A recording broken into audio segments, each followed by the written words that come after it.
Welcome to the Madroit Podcast. We bring you bite-sized marketing and sales insights to help you level up, no matter the size of your business. Tune in and answer the big question, what does marketing actually do?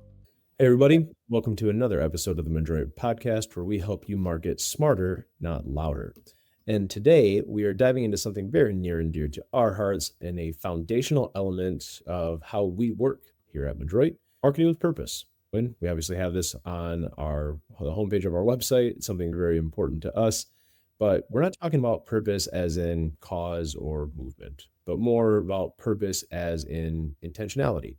Why are you doing what it is that you do? So just to keep it off here, when we say marketing with purpose, what are we really talking about?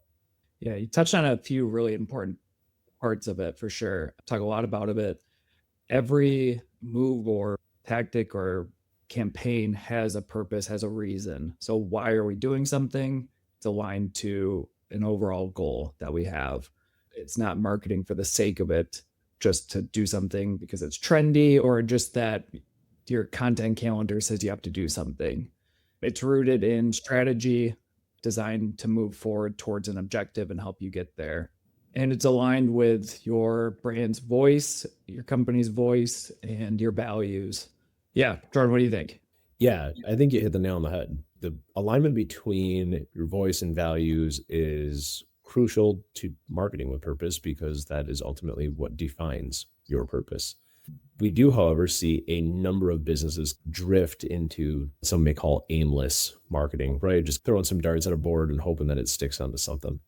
We do see this often, and we get it. Businesses are busy. Everybody nowadays is more busy than they've ever been before, it seems. But businesses now are posting, emailing, boosting posts. But when we ask, what's the goal? Sometimes there's no clear answer. Sales, or more jobs, or more opportunities, or whatever the case might be. That's not really a clearly defined goal.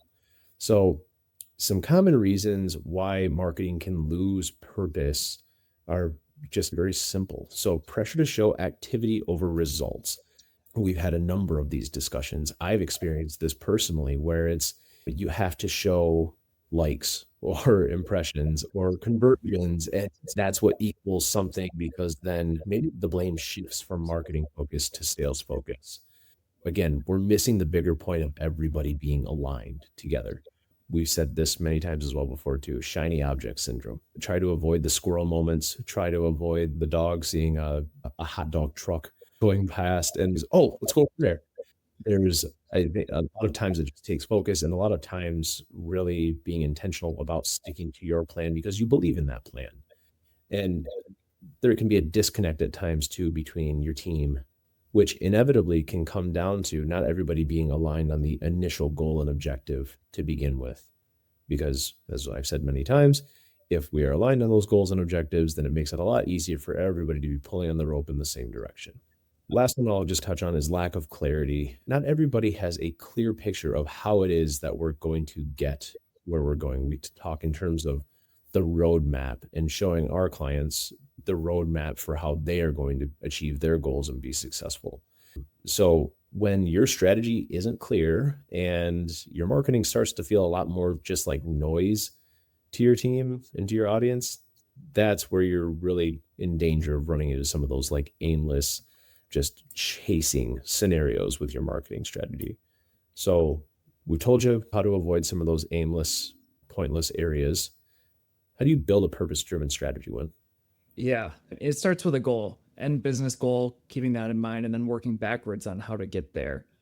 Putting together a even bullet pointed strategy for how you're going to get there, and then filling in more details as you get into the campaign, but it doesn't all have to be defined right away. Those goals are the most important thing. And then having a idea of some sort of budget, but that may be dictated by the goal, right? And then balancing that between, okay, what can we budget and afford to spend on this versus what do we want to come from it? Just working through that and then putting it to action, knowing, hey, what are the KPIs we're trying to hit for this? And are we getting there? And actually giving it time to work, reviewing KPIs and adjusting. But what else does it look like to put into practice, Jay?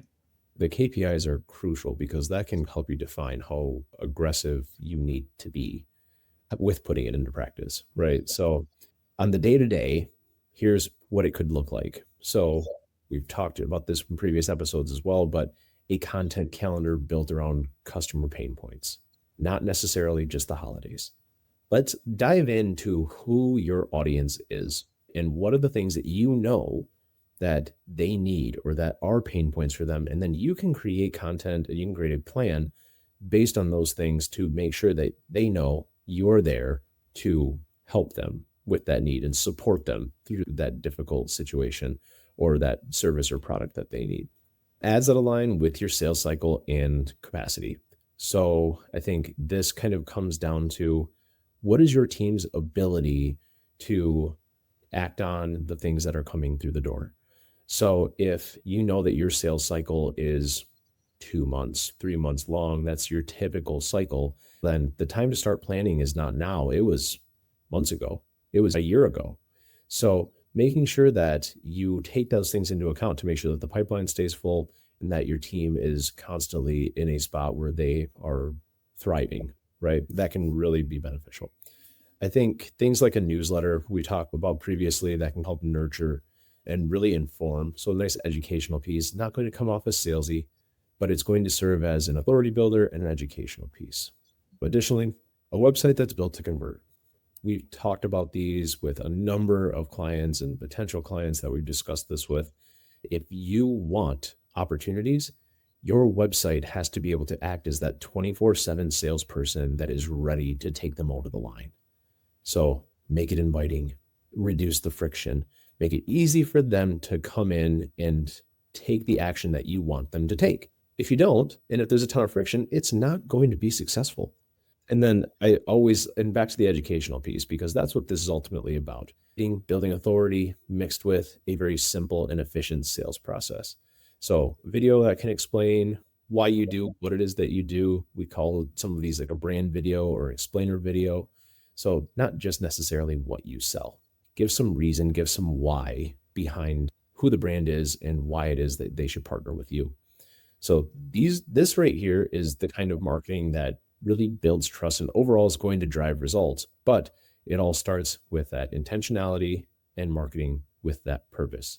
Yeah, just to jump in, all these things are tactics, specific campaigns, strategies, implementation of a one-off campaign that will be an asset for a long period of time, right?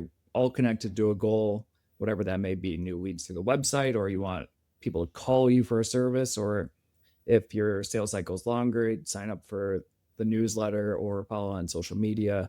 Like you're putting things into play to do all of that. On a monthly review, how are things going, right? The fun stuff's day to day. It's easy to get stuck and stay in that, but then checking in on a regular basis of how are these things going? Are they working or not? Do we need to adjust or not? I mean, how cool would it be if we just had a strategy for a year, did it all the same way for a year, and it worked exactly like we want, didn't touch it? Cool, right? Sounds like something out of the Wizard of Oz right there. Yeah, not real. Yeah, no, I think that's great. And with you touching on that, I think it's a great little push and just shedding some light onto how we live this and how we help our clients live this as well. It's not just what we teach, it's truly how we operate. Yeah, as much as possible. And we get sucked into things more than we should at times too, but it's a little tough, right? Like we live this day to day, all the marketing things and campaign strategies. But yeah, taking a step back to review and treating ourselves like a client has been really great because we see it from the client's point of view, but then also we operate the way we talk to clients about operating. But a clear strategy, systems to implement creative that connects with the brand and our vision of our brand and what we need to put out there in order to attract our ideal clients. Yeah. And I think it really kind of shows up in our values as a whole. Taking the time to ask why. It's not necessarily about asking, okay, how long is this campaign going to run? Or like, how long do you want to work with us or anything? No, it's just asking, why are you doing this? What is the goal? What's the point? Taking that step back, even with the clients that we work with, and just helping them sometimes understand this is more about where you're trying to go and what you're trying to do as a result of your marketing, and then building campaigns and building supportive tools so that they can get there. And we're ultimately partnering with them to help them fulfill their dream of where their business wants to go and accomplish their goals. Yeah. So with that, just if your marketing is feeling scattered, it's most likely not because you need more tools or channels. We've talked about this so often about decluttering, right? So it's because you need more intention behind the things that you're trying to accomplish. So marketing with purpose starts by asking a few very simple things. What are we trying to build? Who are we trying to help? And how do we show up consistently in a way that reflects those things?